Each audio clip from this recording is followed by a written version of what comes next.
இன்றைக்கி நம்ம Malabar style white kurma எப்படி பண்ணுறது பார்க்கலாம். எண்ணெய் சேர்த்துட்டு எண்ணெய் காஞ்சதுக்கப்புறமா கிராம்பு, ஏலக்காய், கல்பாசி, ஒரு பிரியாணி இலையை இந்த மாதிரி சேர்த்துக்கலாம். அடுத்ததாக ஒரு பெரிய வெங்காயத்தை எடுத்து இந்த மாதிரி பொடிசாக கட் பண்ணிக்கோங்க. வெங்காயத்தையும் சேர்த்துட்டு வெங்காயம் நல்லா வதங்கட்டும்.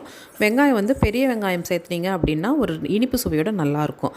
அடுத்தா 2 தக்காளியை இந்த மாதிரி பொடிசாக வெட்டி எடுத்துக்கோங்க. இப்போ தக்காளியும் இதில் சேர்த்துக்கலாம். தக்காளி நல்லா வதங்கினதுக்கப்புறமா நம்ம ஒரு 1/2 ஸ்பூன் போல் இஞ்சி பூண்டு பேஸ்ட்டு சேர்த்துக்கணும். இஞ்சி பூண்டு பேஸ்ட்டை சேர்த்துட்டு அடுத்து நம்ம ஒரு ஸ்பெஷல் மசாலா ஒன்று ப்ரிப்பேர் பண்ணிக்கலாம். அதுக்கு ஒரு மிக்ஸி ஜார் எடுத்துக்கோங்க. இந்த மிக்ஸி ஜாரில் ஒரு 2 பல் தேங்காய், ஊறின முந்திரி ஒரு 10, அடுத்து 4 பச்சை மிளகா, கொஞ்சம் பட்டை, அப்புறம் 1 ஸ்பூன் போல் சோம்பு சேர்த்துட்டு கொஞ்சமாக தண்ணி சேர்த்து நல்லா அரைச்சி எடுத்துக்கோங்க. மசாலாவை நம்ம சேர்த்துக்கலாம். மசாலா வந்து கொஞ்சம் பச்சை வாசனை போகட்டும். அதனால் நல்லா லோ ஃப்ளேமில் ஒரு 3 நிமிஷம் போல் வச்சு நல்லா மிக்ஸ் பண்ணி விட்டுக்கோங்க. இப்போ நல்லா கிளறி விட்டாச்சு. ஒரு 3 நிமிஷத்துக்கு அப்புறமா நம்ம ஒரு 1/2 ஸ்பூன் போல் மல்லித்தூள் சேர்த்துக்கலாம்.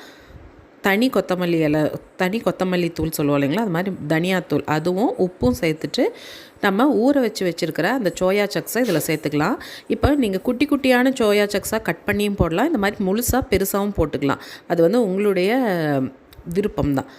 இப்போ இதை சேர்த்துட்டு நம்ம மிக்ஸி ஜாரில் கொஞ்சமாக தண்ணி சேர்த்து எடுத்து வச்சதை இப்போ இதில் கலந்துட்டு நல்லா ஃபுல்லாக மிக்ஸ் பண்ணி விட்டுட்டு ஒரு மூடி போட்டு ஒரு 5 நிமிஷம் போல் நல்லா கொதிக்க விடுங்க. இப்போ சோயா சக்ஸ் வந்து ஆல்ரெடி ஊறி இருக்கிறனால நல்லா ஈஸியாக அந்த மசாலா ஃபுல்லாக அது நல்லா அப்சர்வ் ஆயிரும். இப்போ ஃபைனலாக நம்ம புதினா இலைகள் தூவி நம்ம பரிமாறலாம். இது வந்து பார்த்திங்கன்னா இட்லி, தோசை, சப்பாத்தி, பூரி, அப்புறம் பரோட்டா, இடியாப்பத்துக்கு ரொம்பவே சூப்பராக இருக்கும். கண்டிப்பாக இந்த குருமாவை ரொம்ப சிம்பிளாக செஞ்சிடலாம், ஈஸியாகவும் செஞ்சிடலாம். நீங்களும் ட்ரை பண்ணுங்கள். ட்ரை பண்ணிவிட்டு உங்களுடைய கமெண்ட்ஸை மறக்காமல் கமெண்ட் பாக்ஸில் சொல்லுங்கள்.